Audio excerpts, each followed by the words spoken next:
What is up, Dynasty fans? This is Levi bringing you another episode of Driven Dynasty, where today we're going to be talking about rebuilding and retooling. And what I'm actually going to do is take you through one of my teams where I had to break it down for the year and reload. And so we're going to go through that whole process trade by trade so you can see exactly how I went through it and the benefit that it had for my team. And maybe take some tips, take some lessons from that process and apply it to some of your own teams now or in the future. So first off, I just want to kind of break down some of the terms that are going to be that we're throwing around in this video.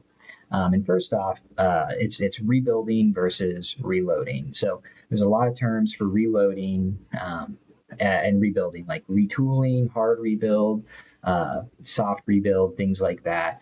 And really what it comes down to is trying to explain in a single term, kind of what the outlook for your team is. How long is this rebuild going to last? And so a reload, retool, soft rebuild are generally on the shorter end, like maybe a 1 year rebuild, because they're all, really everything is a rebuild. You're not competing, you're rebuilding.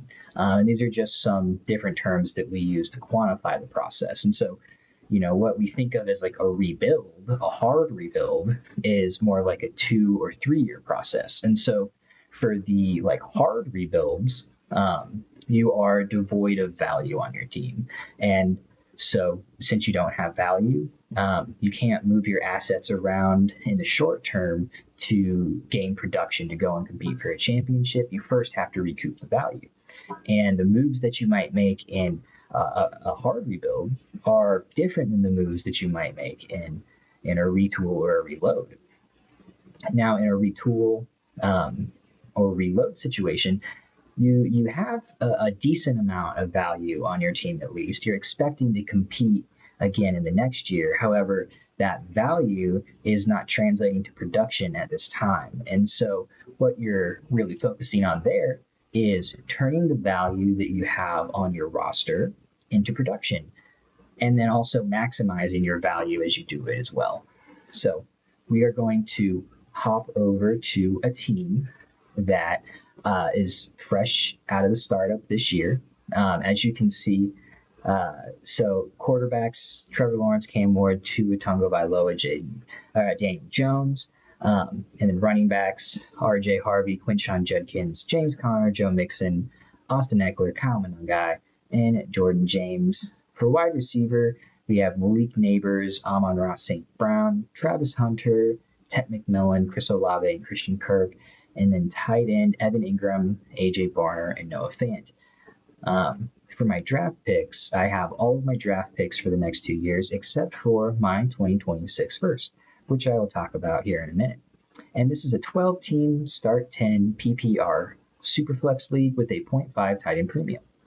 And so you can see that most of what I focused on in the early rounds was wide receivers. I just felt like I was getting some good values there on those players, and Neighbors, Amon-Ra, Hunter, and Ted. In particular in this league, the rookies were sliding down the board further than I think is consensus, or was consensus, I should say, in the Dynasty community. And so I am pretty overweight on rookies here with Harvey, Judkins, Cam Ward, Hunter, and McMillan. As well as, like Kyle Monangai, Jordan James, some of those late round running backs. And Tyler Shuck as well. And so I liked how my team was constructed. I felt like I had a lot of both production now and upside at the flex positions and our running back and wide receiver. Took some shots at the quarterback position and was hoping at least one or two of them paid off. Could help me compete this year. And then tight end, I really faded tight end. I just didn't like the values on the tight ends that were falling back to me. And so unfortunately, I was, it's only 0.5 tight end premium, but I did kind of go 0 tight end in this league. And so now we're going to kind of break down what happened in the league. And so first off, I just kind of wanted to show the trade where I traded away my future first. And so here during the startup, I sent an 8th round pick, the 802, and my 2026 first for another person's 6th and 7th round pick at the turn. And so the situation was Tyler Warren, RJ Harvey, and Judkins were all still on the clock. All still on the board, while the manager was on the clock at the pick before the 6-11. And I was really hoping to get 2 of those 3 players with these 2 picks to trade for them. And so my thought was Judkins and Harvey are both like mid to late round. Were mid to late round, first round rookie picks this season. I was at that point very light on running back, and if just one of the 2 paid off, it would easily pay off like a random future first. And out of a startup, you can think that certain teams are competing and certain teams aren't, but since the value is so close across the league out of a startup, that you really never know who is going to be producing, who's going to be competing, whose teams are going to be producing at a high level, especially coming into the season. And so I felt comfortable, especially with all those wide receivers that I had picked up in the first few rounds. I felt comfortable sending away my first. At that time, to get Harvey and Judkins. I was hoping to get Warren. He would have been my pick over Harvey or Judkins, but the person who was on the clock did take Warren. But I was still happy with the trade, happy getting Harvey and Judkins. And the 802, there was really a fall off that I knew was going to happen in the 8th round. Some guys that came off the board like right after Hawkinson at 802 were like Pacheco, Jaden Higgins, David Montgomery, guys like that that I just was not too excited about drafting. So this trade in particular, obviously I tore it down and had to get this 1st-round pick back so I could tank more effectively and recoup my value. But again, I don't think that this was a bad trade at the time, and I still don't think it was a bad trade. It worked out poorly for me because Mixon, Eckler, and James Conner all went down. Harvey, Tet, and Hunter all had slow starts, and then the big one was really the Neighbors injury. And so I didn't really talk about it, but very obviously my team got hit very hard with injuries, and also just some disappointing production from some players. So I started out 1-4, and I was just barely losing each matchup, and so it was disappointing. If I could have just won a couple of more of those matchups, stayed even, I might have kept things going a little bit longer without trying to retool. However, because I was 1-4, I was already fighting uphill, and I didn't want to make the gamble that these rookies would start producing to a higher level later in the season. And I thought that if I could go out and get my 1st-round pick back in a decent trade, then I would just take a season, reload. Felt like I had a lot of value left on the roster, and I would be in good shape going into next year if I decided to retool. And so that's what we did. And I was able to send Amon-Ra St. Brown to get Marv, my first back from the person that I had made that previous trade with, and their 2nd-round pick. And so, Marv for a first, Amon-Ra for Marv, a first and a second. I mean, that might be like I think it's even value. It's not a trade that I would do unless I really needed to. Like, I would much rather have the Amon-Ra side on like 95% of teams, but the fact that I was getting my own first back, and I was confident that I could make that a very early draft pick as well, with how things had been progressing in the season, this was a good trade. And then I decided that I really wanted to secure a high-end quarterback because I'm totally comfortable, filling in my super flex spot if I can have one quarterback that I know that I can count on. And outside of injuries, Joe Burrow is about as reliable as a producer at the quarterback position as you can ask for outside of those top high end guys. And so Daniel Jones for my 2027 first, um, I think is with Burrow being injured, the value decreased there. I think it was an even trade. However, knowing that Burrow is going to increase in value as well, I think this is a very clear value win by the time the end of the season rolls around. And again, I feel like my team is competitive in 2026. I don't really need that 2027 first because I am fully expecting to be very competitive heading into 2026. Next up, and I know it's a little small, but um, basically, I didn't want Trevor. So I'm sending away Lawrence and McMillan, and I'm receiving JSN in the package. And I put out into the the chat that I was trying to get about a first round pick of value for Trevor Lawrence. That could be, like a future first or just, that general approximation of value. And so I sent that out in the chat, got some offers, and after some negotiating, this is what we settled on. And basically, this manager didn't want to give up their future first, but they wanted to switch Tet for JSN. And again, this is around week 5.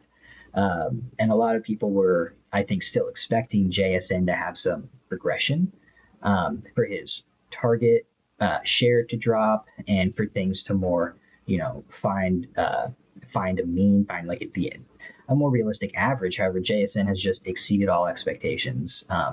And so I think that this manager was trying to sell high on JSN and buy low on Tet.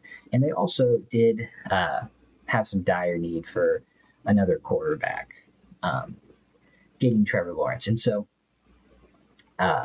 getting JSN, getting another cornerstone piece, as well as the value in that second round pick, and Shaheed, who I was hoping I could flip for either a pick or some other player that would increase in value down the line.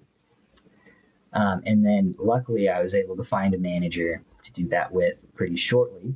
And so I think that Ayuk is, going to be back and going to be a better and more valuable receiver than Shaheed, no matter what team he is on. This was pre-trade, and he was producing fairly well with the Saints. We'll see what he does with the Seahawks, but this is exactly what I was looking for. I think that Ayuk is a player that, with just the prolonged injury, the prolonged return to play, that a lot of people are tired of waiting. But the 49ers, as we've seen with Jennings, with Bourne, with Pearsall, is very productive for wide receivers. And I do think that Ayuk is just a better wide receiver, like hands down, than any of those players outside of maybe Pearsall. But again, that's yet to be seen.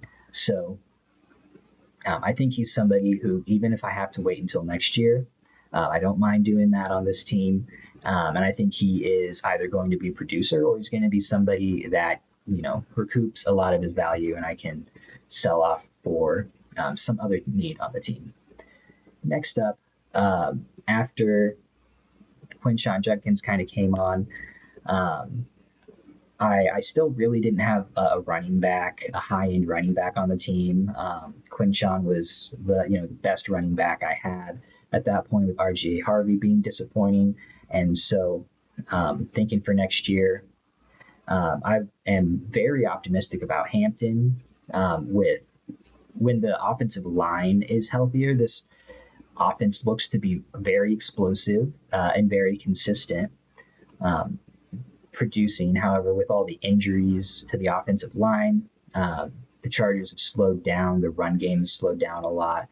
And so I think that, when everyone comes back healthy next year, hopefully, Hampton is going to be a very high-end running back and in a very, very good offense. And so I was happy to send a second-round pick and Quinshon Judkins for Hampton, knowing that Hampton is going to increase in value, not only when he returns from his injury, but when the offensive line is healthy as well. And unfortunately, I accidentally sent my 2026 second round pick to this manager.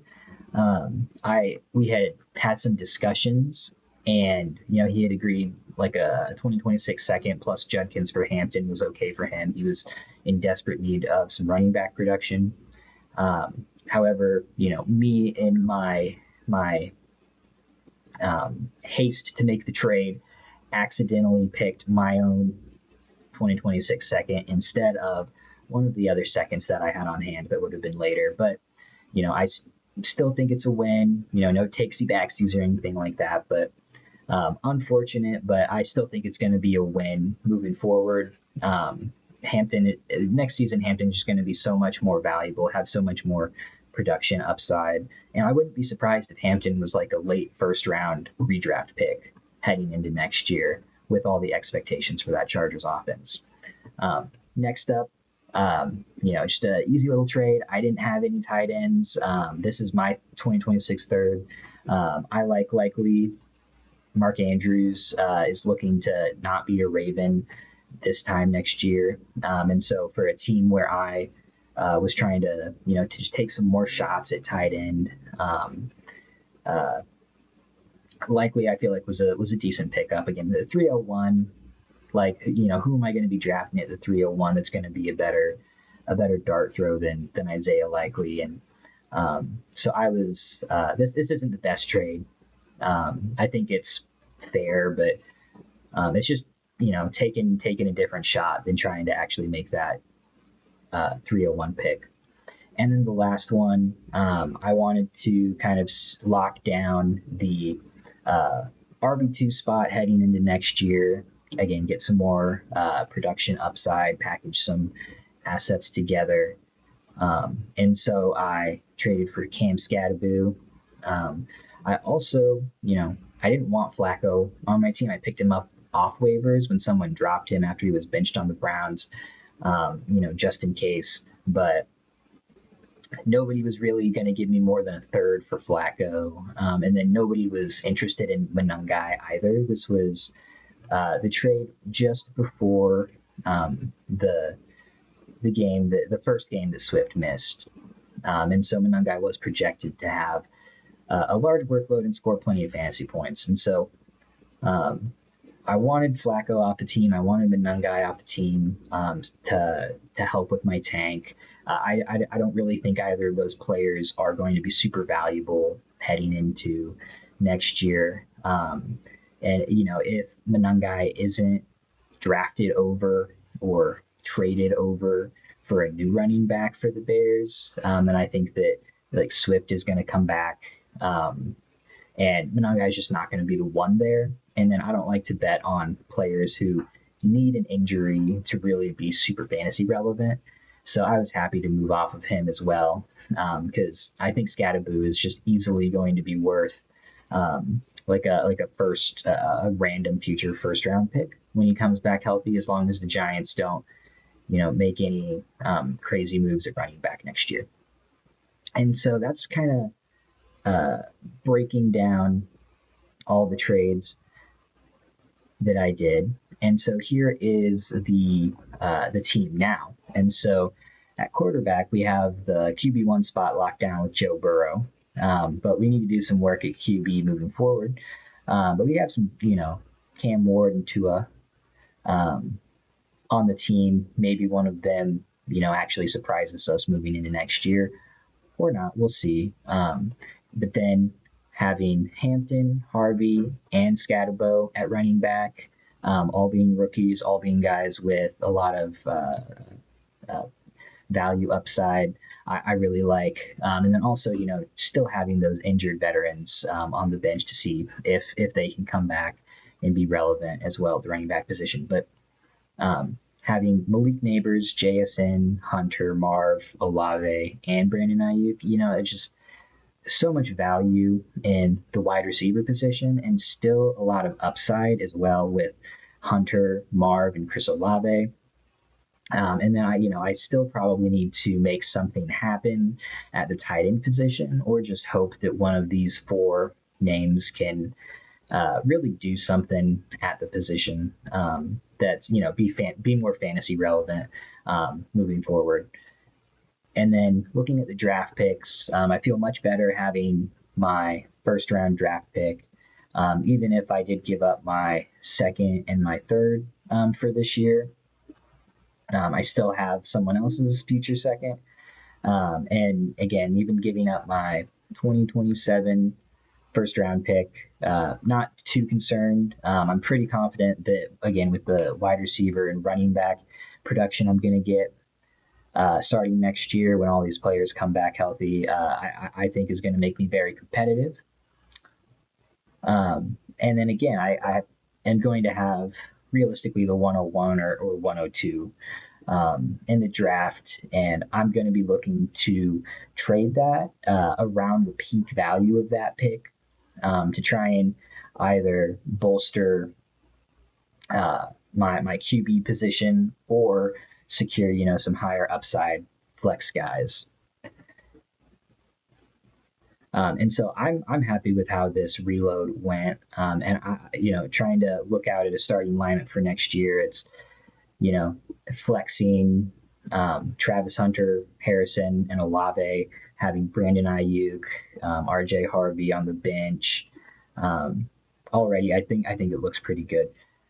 And so this was a 1 year reload, and now I'm just going to pop over and show what a hard rebuild looks like. And so this isn't one of my teams, but this is a team in one of my leagues. And so last year, their team wasn't very good in 2024.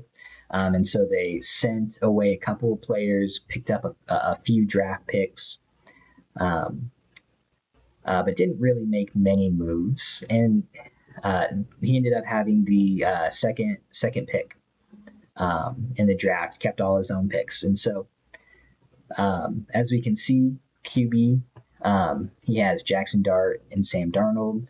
Running back, Bijan, Hampton, Harvey, and backups. And then wide receiver, he really only has Xavier Worthy, who has any real value. And then he does have a couple of interesting tight ends with Kincaid, Likely, and Njoku, but 0.5 tight end premium.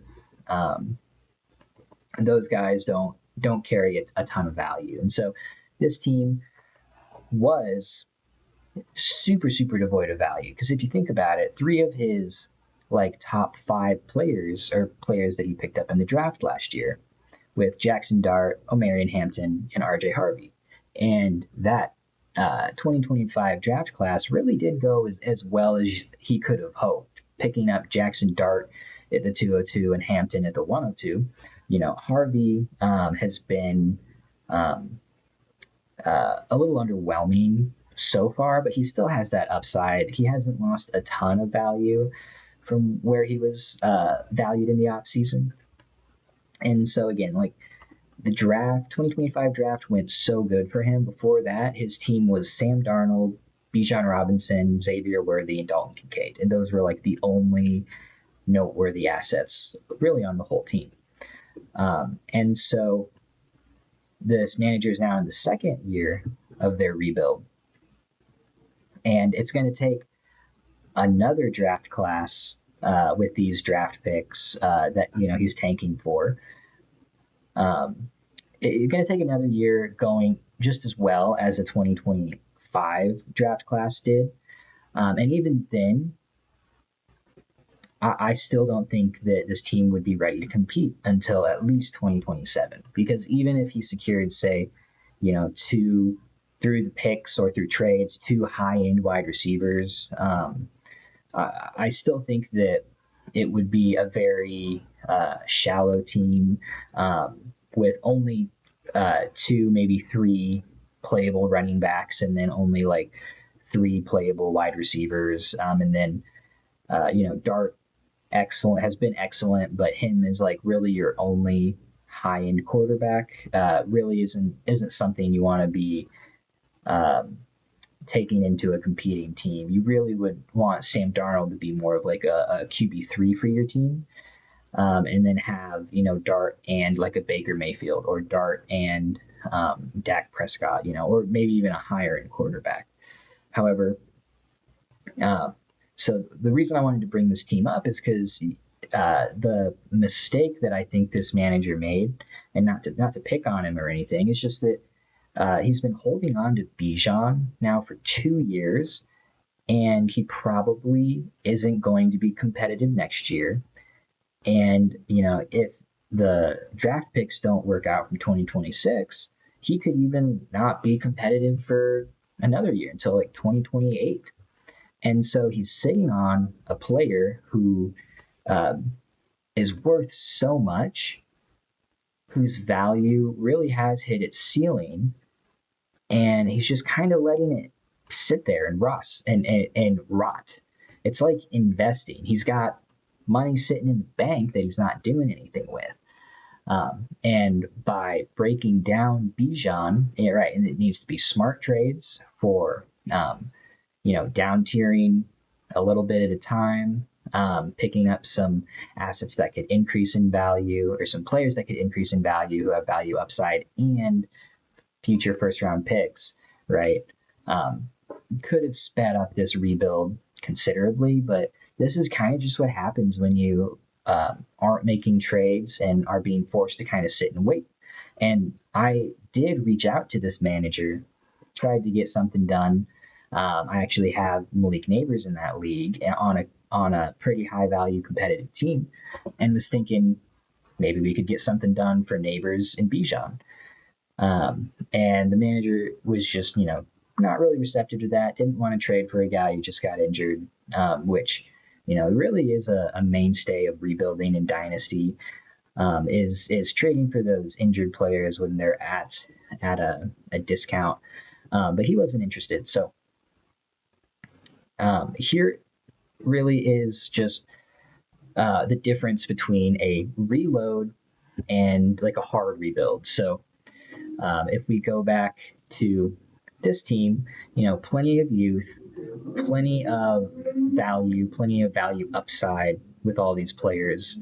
And again, if things had broken a different way, this could have been a very competitive team. And now we go back to this other team, and there's just really not much upside with a lot of these players.